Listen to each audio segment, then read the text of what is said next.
first thing to assemble on the traditional is the flyer portion.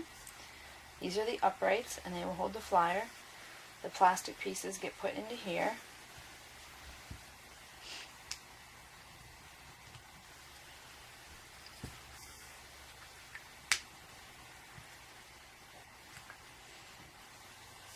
Line the hole up on the plastic bearing with the hole in the maiden. And they will face each other like this. So this one will go right here.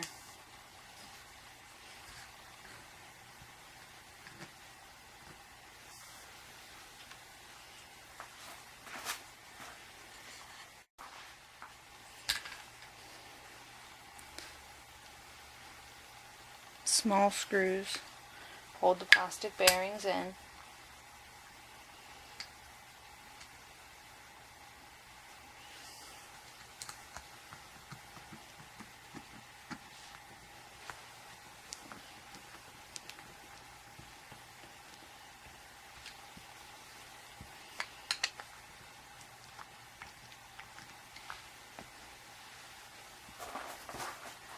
Then on the wooden piece, the maiden with the slit in the back goes in the back. Push them down, and the round one with the hole goes in the front.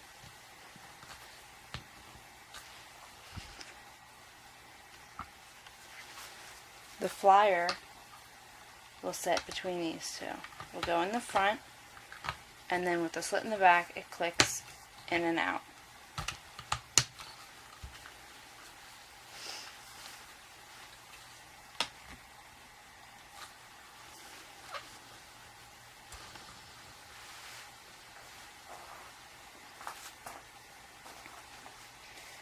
The maiden uprights have to be parallel with the axle on the flyer, or it won't spin well. If one is crooked, it just doesn't want to spin freely. So look very carefully here and here to make sure that things are parallel. Once you're sure that things are good, a washer and a screw holds it in place on the bottom.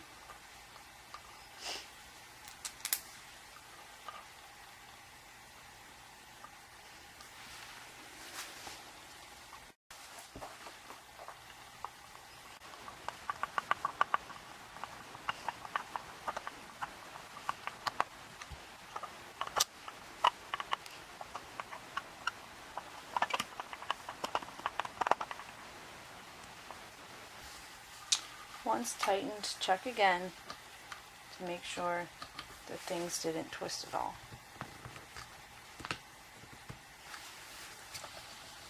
It should spin easily.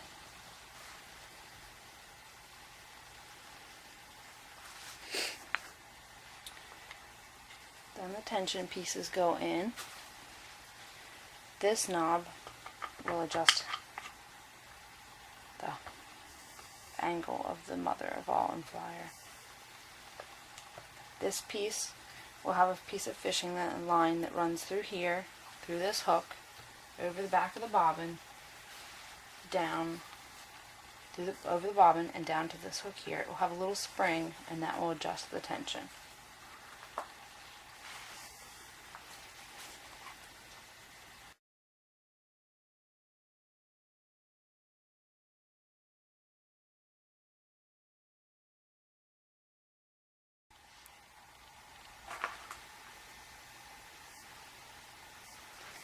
Next, this adjusting board will be attached with hinges to the bottom of the mother of all.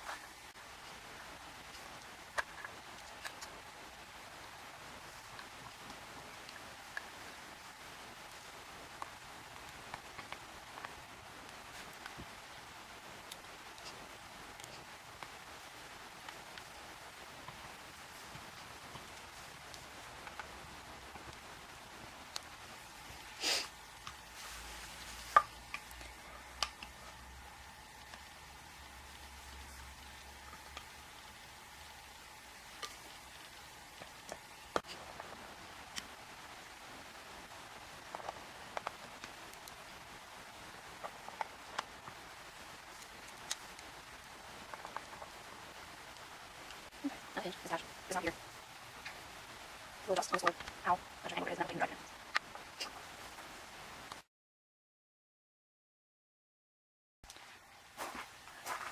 Next, you're going to attach the two side pieces to this front leg.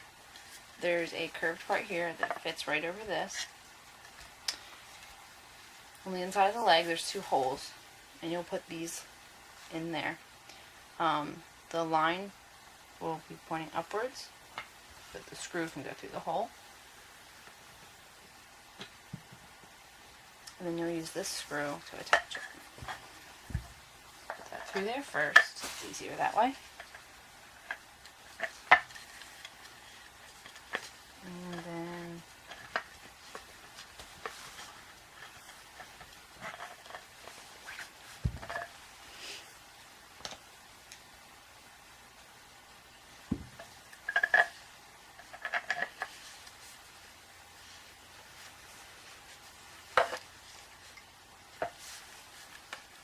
once you're sure that you have the screw in the hole,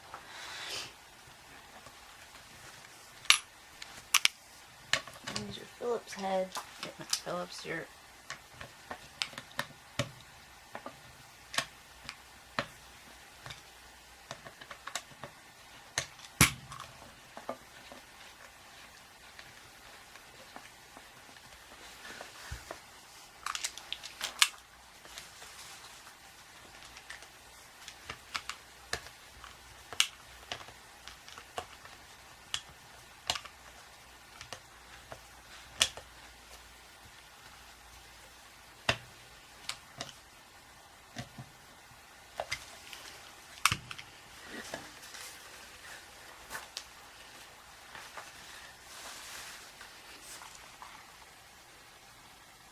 they're angled slightly inwards.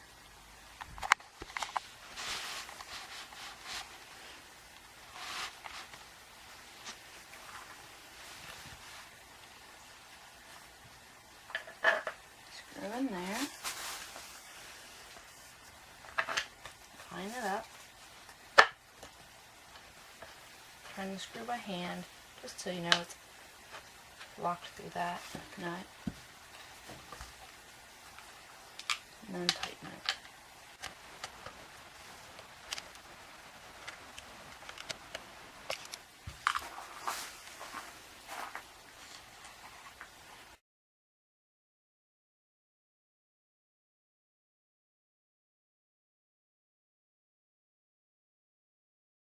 Next thing, you're going to put the flexible conrod joint through the back of the treadle bar. It can stick out slightly underneath, and then you're going to screw it in.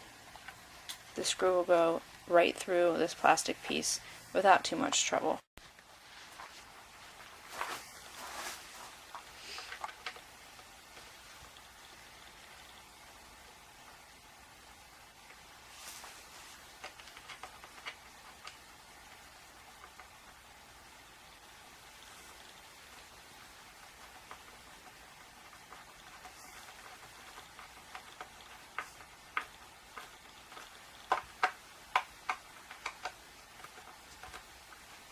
It's a little bit harder here at the end as it goes through, but it's not bad.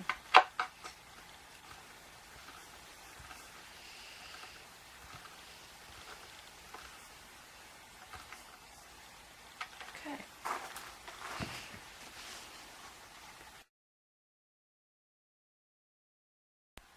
Next, you're going to attach the two legs that are slightly curved to this piece. They will curve inward, and there's two little grooves right here where the wood will attach. Barrel nuts on the inside of these two boards as well, and the longer screws will go into those. Right now, you only want to tighten it slightly. It should still be pretty loose.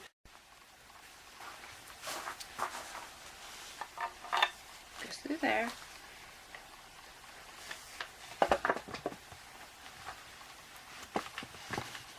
Tighten it by hand so I know that it's in the barrel nut. When it is, you won't be able to separate it. So just put that in loosely. And then the top one as well.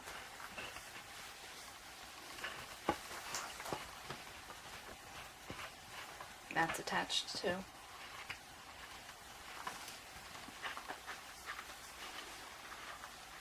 For now, I'm going to let this pretty loose and stand it up.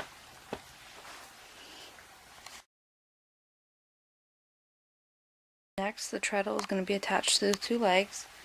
So there's metal rods. This one's already been pushed in. Adjust the leg until it slides in. Now you can go ahead and tighten up the screws in the top two bars.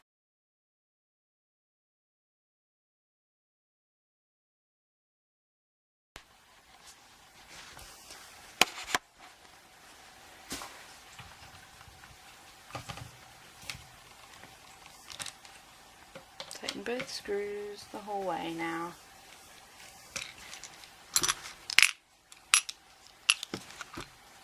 Next, wheel will be placed between the two legs. The crank will go right through here. The bent part of the crankshaft goes towards the back of the wheel. And on the wheel, there's a line going down the back of the wheel, and that's where the hub pin will go through.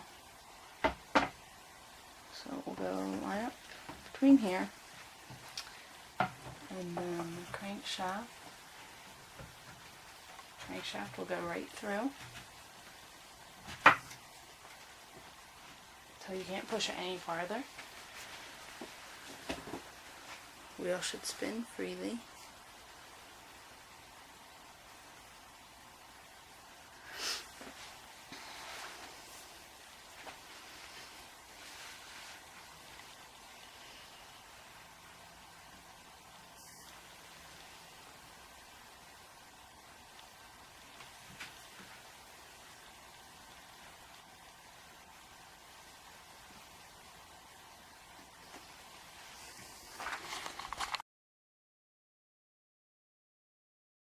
When the wheel and the crank are lined up well, if you look down the groove in the wheel, you should be able to see right through the crankshaft.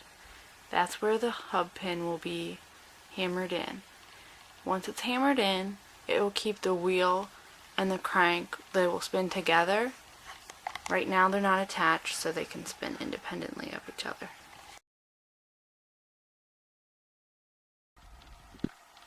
Place the hub pin, push it in as much as you can so you know it's aligned, and then you're going to have to hammer it.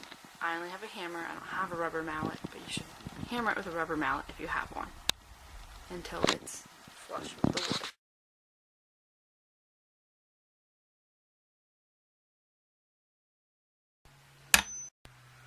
I hammered it in until it was flush with the wheel. Then I have a little metal rod that I put on top of the pin, and I hammered it in a little bit farther, just so it's not sticking up at all. The wheel and the crank are now turning together.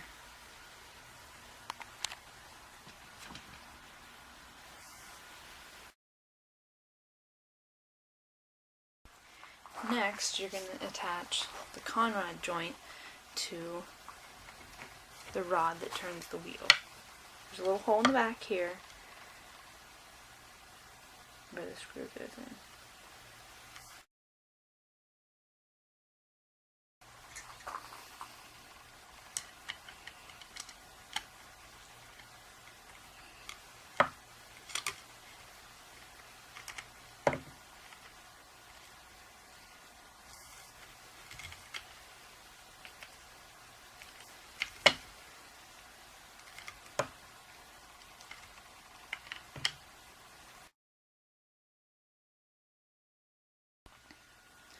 Next, you attach it to the crank, and then you take the little round clip and you just push that onto the groove of the crankshaft, and you'll hear it click, and that will keep it from coming off.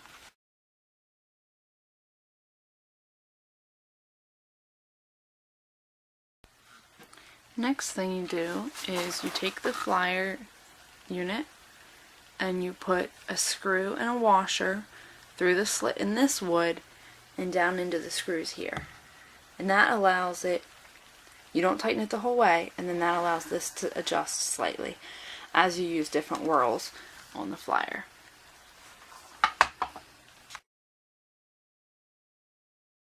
You don't want to tighten the screws the whole way. You want to be able to adjust it if you need to. Wrap a piece of string the whole way around the wheel. Pull it somewhat tight and then tie a square knot, which I will do here in a second. Right now the string is not tight enough. So to tighten, you turn this knob and that lifts up the maiden bar until it could be a little bit tighter. That's probably good. Another thing to look for is that the string around the whirl and the wheel is lined up. That looks pretty good. If I was to put it on this smallest whirl, I would probably have to take off the string and then underneath here slide it until it was lined up.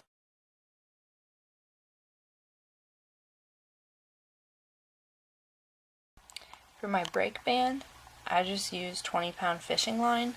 It's a huge thing of it and it'll probably last me forever. I think I got this at Walmart. For my drive band, I use string. I think it's just cotton string. I got this at, at Home Depot. Probably get it at Lowe's or Walmart. And this should last me a long time as well. So I cut a 14-inch piece of fishing line, tied one end to this spring. So this one attaches onto that hook. Goes over the bobbin. And then it will go through this hook right here, and then I will tie the other end of the spring. How to tie on the leader for your bobbin. I take a piece of yarn, probably about 3 feet long, tie it in a knot at one end, put it under the bobbin with this end open, with the knotted end open, slip the loop through there, pull it almost tight, pull open that loop at the end, and take the long section, put it through that loop again, and again. Pull it tight, and then that will work as your leader.